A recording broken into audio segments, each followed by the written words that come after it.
एक professor class ले रहे थे। क्लास के सभी छात्र बड़ी ही रुचि से उनके लेक्चर को सुन रहे थे। उनके पूछे गए सवालों के जवाब दे रहे थे। लेकिन उन छात्रों के बीच कक्षा में एक छात्र ऐसा भी था जो चुपचाप और गुमसुम बैठा हुआ था। प्रोफेसर ने पहले ही दिन उस छात्र को नोटिस कर लिया, लेकिन कुछ नहीं बोले। लेकिन जब 4-5 दिन तक ऐसा ही चला, तो उन्होंने उस छात्र को क्लास के बाद अपने कैबिन में बुलवाया और पूछा, तुम हर समय उदास रहते हो? क्लास में अकेले और चुपचाप बैठे रहते हो? लेक्चर पर भी ध्यान नहीं देते? क्या बात है? कुछ परेशानी है क्या? सर, वो छात्र कुछ हिचकिचाते हुए बोला, मेरे अतीत में कुछ ऐसा हुआ है जिसकी वजह से मैं परेशान रहता हूं। समझ नहीं आता क्या करूं। प्रोफेसर भले व्यक्ति थे। उन्होंने उस छात्र को शाम को अपने घर पर बुलवाया। शाम को जब छात्र प्रोफेसर के घर पहुंचा, तो प्रोफेसर ने उसे अंदर बुलाकर बैठाया। फिर स्वयं किचन में चले गए और शिकंजी बनाने लगे। उन्होंने जानबूझकर शिकंजी में ज्यादा नमक डाल दिया। फिर किचन से बाहर आकर शिकंजी का गिलास छात्र को देकर कहा, ये लो, शिकंजी पियो। छात्र ने गिलास हाथ में लेकर जैसे ही एक घूंट लिया, अधिक नमक के स्वाद के कारण उसका मुंह अजीब सा बन गया।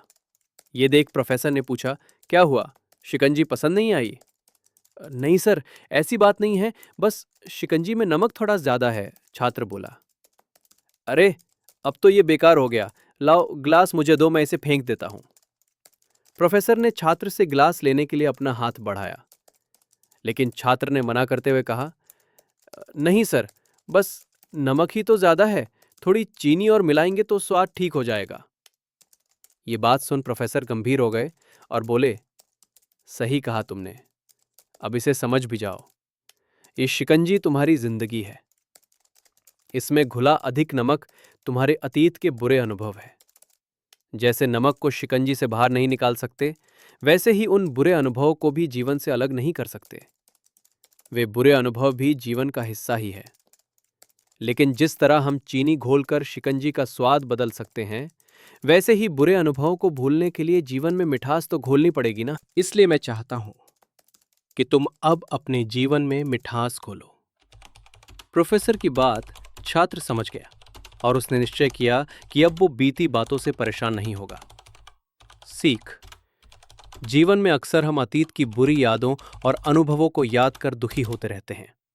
इस तरह हम अपने वर्तमान पर ध्यान नहीं दे पाते और कहीं ना कहीं अपना भविष्य बिगाड़ लेते हैं।